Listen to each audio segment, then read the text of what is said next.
Assalamualaikum warahmatullahi wabarakatuh. Apa kabar Ananda Soleh dan Soleha? Alhamdulillah, luar biasa, tetap semangat SDIT Aulia, Allahu Akbar.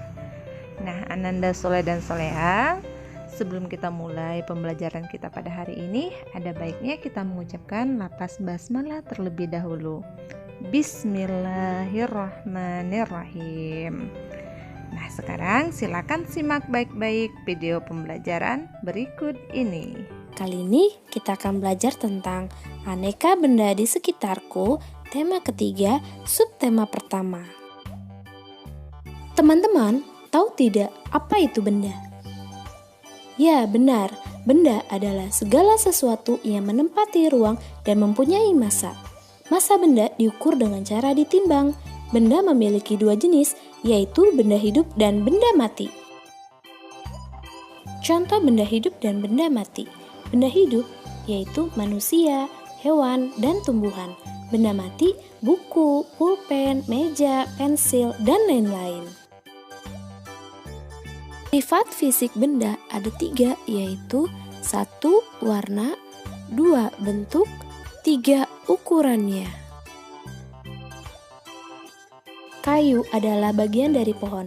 Untuk memperoleh kayu, kita harus menebang pohon, kemudian mengambil bagian batang untuk diolah menjadi berbagai macam benda. Perubahan dari batang kayu menjadi benda-benda tersebut melalui proses yang berbeda-beda. Contohnya, kursi, lemari, meja, pensil, dan lain-lain. Plastik dapat dibuat menjadi berbagai benda. Plastik memberikan banyak manfaat, akan tetapi plastik juga dapat menimbulkan masalah. Plastik membutuhkan waktu yang lama untuk terurai secara alami, sekitar puluhan tahun bahkan ratusan tahun. Contohnya ember, gayung, botol air minum, sendok sayur, dan lain sebagainya. Cara mengurangi sampah plastik bisa dilakukan dengan 3 cara. Yang pertama, reduce, berarti mengurangi. Reduce merupakan pengolahan limbah yang bertujuan untuk mengurangi barang-barang yang digunakan dalam kehidupan sehari-hari yang dapat menghasilkan sampah atau limbah. Karena semakin banyak barang-barang yang digunakan dalam kehidupan sehari-hari, maka akan semakin banyak juga sampah yang diperoleh. Contohnya yaitu mengurangi pemakaian kertas dalam mengirim surat dengan menggunakan email untuk mengirim surat. Yang kedua, reuse, berarti memakai dan menggunakan kembali. Reuse merupakan pengolahan limbah yang bertujuan untuk menggunakan kembali barang-barang yang masih bisa digunakan agar mengurangi sampah atau limbah dari barang tersebut. Contohnya yaitu menggunakan tas keranjang apabila ke pasar daripada kantong plastik agar sampah yang dihasilkan tidak terlalu banyak. Yang ketiga, recycle, berarti mendaur ulang. Recycle merupakan pengolahan limbah yang bertujuan untuk mendaur ulang barang-barang yang sudah tidak bisa digunakan lagi, seperti sampah organik maupun non-organik. Contohnya yaitu kemasan plastik daur ulang menjadi tas atau dompet, gelas minuman didaur ulang menjadi keranjang tempat air minum, dan lain-lain. Benda yang terbuat dari kaca dihasilkan dari pengolahan tambang pasir kaca. Pasir kaca diolah dengan cara memanaskan hingga meleleh, kemudian dibentuk sesuai dengan keperluan. Contohnya gelas, cermin, piring, dan lain sebagainya. Benda terbuat dari logam yang digunakan untuk peralatan rumah tangga adalah logam yang tidak mudah berkarat, juga tahan panas seperti seng dan aluminium yang digunakan untuk panci atau penggorengan. Benda yang terbuat dari karet semuanya berasal langsung dari pohon karet atau telah mengalami proses pengolahan.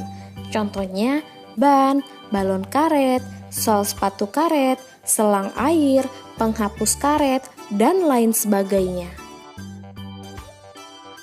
Sifat-sifat kayu. Yang pertama, keras dan kuat. Yang kedua, tidak tahan terhadap air sehingga mudah lapuk jika di tempat basah. Yang ketiga, dapat dibentuk. Sifat-sifat plastik. Yang pertama, plastik merupakan bahan yang tidak mudah menyerap air. Yang kedua, plastik juga ringan, tidak mudah pecah. Yang ketiga, mudah dibentuk. Dan yang keempat, tembus pandang. Sifat-sifat kaca. Yang pertama, berwujud padat. Yang kedua, kaca merupakan bahan kuat dan tembus pandang. Yang ketiga, tahan panas. Yang keempat, mudah dibentuk jika dipanaskan. Yang kelima, tidak menyerap air. Sifat-sifat logam. Yang pertama, sebagian besar logam berbentuk padat. Kedua, logam bersifat keras, kuat, tidak lentur. Yang ketiga, tidak menyerap air. Yang keempat, tidak mudah terbakar api. Yang kelima, penghantar panas yang baik. Yang keenam, beberapa logam tidak mudah berkarat. Sifat-sifat karet. Yang pertama, kuat, lentur, dan elastis. Yang kedua, tidak tahan api, meleleh jika dipanaskan. Yang ketiga, tidak tembus air. Itu tadi ya Ananda Soleh dan Soleha, materi pembelajaran kita untuk hari ini.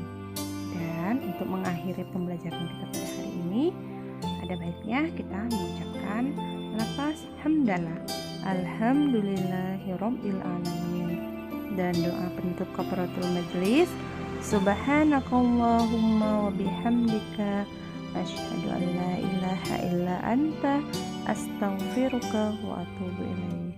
Ustazah akhiri, wassalamualaikum warahmatullahi wabarakatuh.